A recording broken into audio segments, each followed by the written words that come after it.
So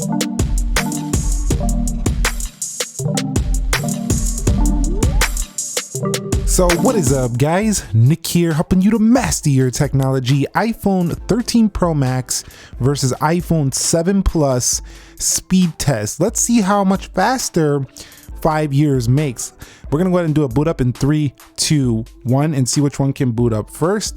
I think I know which one it's gonna be.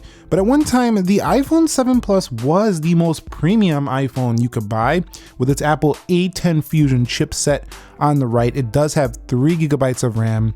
The iPhone 13 Pro Max does have 6 gigabytes of RAM and an Apple A15 Bionic chipset. So you can see boots up quite a bit quicker than the iPhone 7 Plus, but I would say the 7 Plus was respectable as well. And now when it comes to biometrics between both these devices, the iPhone 13 Pro Max does have Face ID, and you can see if I do look at it, it just goes right in really quickly, and it does recognize very fast. Now, some people actually miss the Touch ID, and I gotta say, this Touch ID still feels very nice and satisfying to click on here, and it's pretty quick to get in even now, so there's no real slowdown on this iOS 15.2, and yes, the 2016 iPhone does run iOS 15.2. How many Android phones from this era are still running the latest software? I bet it's gonna take you a while to come up with that answer because there's basically none. You could see right there, 15.2 up to date here, and of course, on the iPhone 13 Pro Max, we are looking at the same exact software, iOS 15.2. All right, guys, so everything is closed out for both devices, iOS 15.2. Let's go into clock here. You can see iPhone 13 Pro Max a little faster, but in basic applications, the iPhone 7 Plus is as usable as it was in 2016. We'll go into Instagram, and you can see Instagram not too far behind there on the 7 Plus. The 13 Pro Max is gonna clearly win this test. We don't even have to do the whole thing, and you're gonna know that just based on its technical specs. But we're trying to see how does the 7 Plus perform at this point. And you could see it's only a little bit behind here when it comes to these day-to-day apps. And we'll go to weather, and you'll see the 13 Pro Max was ahead. And one area I've noticed with the 7 Plus these days is that the scrolling sometimes gets a little bit delayed. You know, when you're scrolling, it can get a little bit laggy sometimes on the scrolling with the 60 Hertz, and with these newer software updates not being the first that came with the iPhone 7 Plus, it has gotten a little slower over time, but it's holding its own. This is showing how iOS continues to be optimized to this day. You name an Android phone that performs from 2014 like this, and I will definitely like to see what you got to say there. So let's go into Groupon and see how Groupon does do, and Groupon was first there for the iPhone, but then we got a pop-up over here on a 7 Plus. The insane thing is that the iPhone 13 Pro Max is a similar size to the iPhone 7 Plus. It's a little bit bigger, but it has such a larger screen. So there was major improvements to the best iPhone in the lineup. In the screen department, you can see it basically shaved off all the bezels.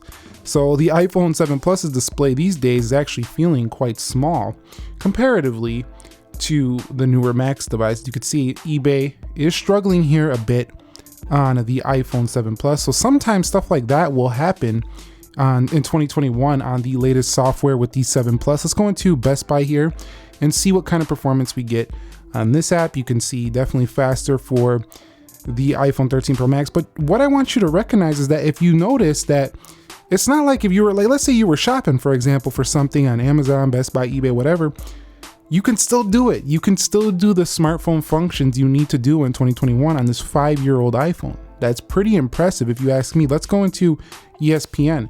It's not like you're not gonna be able to get by in society without a phone if you're using the 7 Plus. Yes, you may want an upgrade, and it's probably definitely justified at this point, but I'm just impressed how long this phone has held up. Let's go into iMovie, and if this is any indication, then I'm pretty sure the iPhone 13 Pro Max will still be kicking in 2025, no problem. Let's go into Crossy Road, and you'll see Crossy Road. This is a basic game. I like to start with a little bit of a basic time-killing game. We'll hit play right there. You can see the 13 Pro Max. This is where it really is much faster than the iPhone 7 Plus. When in the game, something basic like this both can easily handle. But let's try something like Asphalt 9 and see how much faster the newer Apple A15 Bionic chipset is over the A10 Fusion. And you could see definitely a good margin ahead on the iPhone 13 Pro Max. Also, one thing to note too is that the iPhone 7 Plus gets a lot warmer than it used to these days. It never was the coolest phone on the market, but you can tell the efficiency has really improved, because when you're playing games and you're opening apps, the iPhone 13 Pro Max, unless you're really pushing it for a while, stays really cool to the touch. So that's a really good indicator of how efficient the CPU has gotten for something like the A15 Bionic. Even the iPhone 12 Pro Max was pretty similar in this department. We're already done, we're already out of there on the 13 Pro Max, and really dragging its feet here for the 7 Plus. So again, you're in there though. You can play this game. Once it gets loaded up, you can play. This kind of reminds me of like using an older Xbox or using a brand new Xbox Series X. You're gonna notice a difference in load times. Let's go into Dead Trigger 2 and see how this game performs. Now, I've been running this app for a while. You can see 13 Pro Max, a pretty good leap ahead. And with the 120 Hz ProMotion, you will also have a much more smooth experience when you're actually in here. So you see that something more basic like Dead Trigger 2, the 7 Plus didn't take too long. But what about PUBG Mobile? This is a little bit more demanding, so I would expect the load time to be quite a bit faster for the iPhone 13 Pro Max, and you can see that's happening right now. But it's not like you can't play it on an older phone. This is what I like about these iPhones, is that even though they're old, they can still run what you need it to run. Now this one's doing a little download, so that wasn't totally fair. And so it looks like PUBG doesn't want to open properly here for the 7 Plus. It keeps trying to re-download the game, so we're just going to skip that one out, unfortunately, for this test, because every time I try to open this, it keeps asking to do a download, and then it does the download, and then it says restart the game. Every time I restart it, it does the same thing, and then it doesn't load the content. So having a little issue here with the iPhone 7 Plus on that. But let's go ahead and go back through these applications and see how they perform when it comes to their RAM management. Can they hold things? I just tried to swipe the 7 Plus, it doesn't do that. Let's go into Asphalt 9. Let's go into Crossy Road, and you can see both pretty similar there. 3 gigs of RAM was actually pretty good for an iPhone at the time. It's actually still pretty usable. The iPhone XR is a usable phone that has 3 gigabytes of RAM.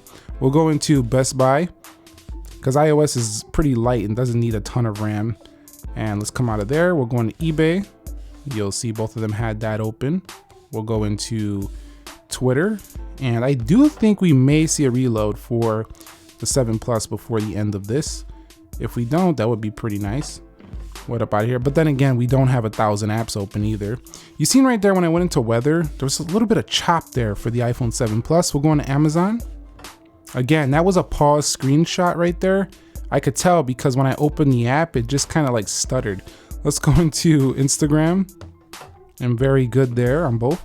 Calculator. So no reloads on either at this point. Again, we didn't have 1,000 apps. We only had like what, 4, 8, 12, 16, like 15 applications open. So that's not a ton to, you know, elicit a reload. But that also shows that iOS 15.2 is very well done, even here on some older iPhones like the jet black iPhone 7 Plus. So overall, just total performance when it comes to the app, the RAM management, this phone not quite as efficient. You can see it dropped a ton of battery life during that little initial test. And when we did the RAM management, some of the apps started to get a little bit slow and jittery, whereas the iPhone 13 Pro Max was super smooth. But it's gonna be the same story. After 5 years, the iPhone 13 Pro Max may not be as smooth as it is today. We'll have to see in 5 years. So you might be wondering, well, the 7 Plus seems to be doing pretty good. Well, you'll see here, one thing that's a little bit delayed sometimes is the apps just are when you're in the applications, the scrolling just looks a little bit choppier way choppier than the iPhone 13 Pro Max. It's even a little more choppy, I'd say. It's 60 Hertz, but I think it's a little more choppy feeling overall than even like an iPhone 13 with its 60 Hertz. Over here though, you just have this level of smooth that's just unbeatable. It's really, really darn good. And Apple's getting better with each update and making sure the whole system stays that way. So pretty good overall there for 13 Pro Max. One thing I do have to say though that is not faster on the 13 Pro Max is 3D touch. 3D touch is not even included. We have 3D haptic feedback. Well, it's not even called that. It's just called haptic feedback. But we have 3D touch on the iPhone 7 Plus, and that's still quicker, even though that phone is far older, because that's a superior technology. All right, so here we are at a benchmark. You can see 5 chips newer. We have the A11 Bionic, A12, A13, A14, now A15, 5 generation chips newer.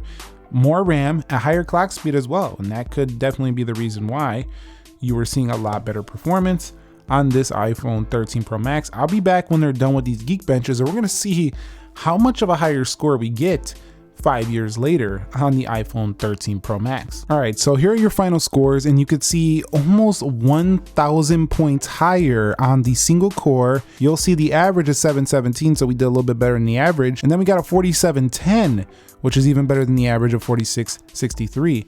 But look at that multi-core score too, almost 4 times higher than that phone, almost. So that's quite a bit faster. This iPhone 7 Plus is benching a little bit better than the average single and multi-core scores. So mine's performing like it should. So that's pretty good overall.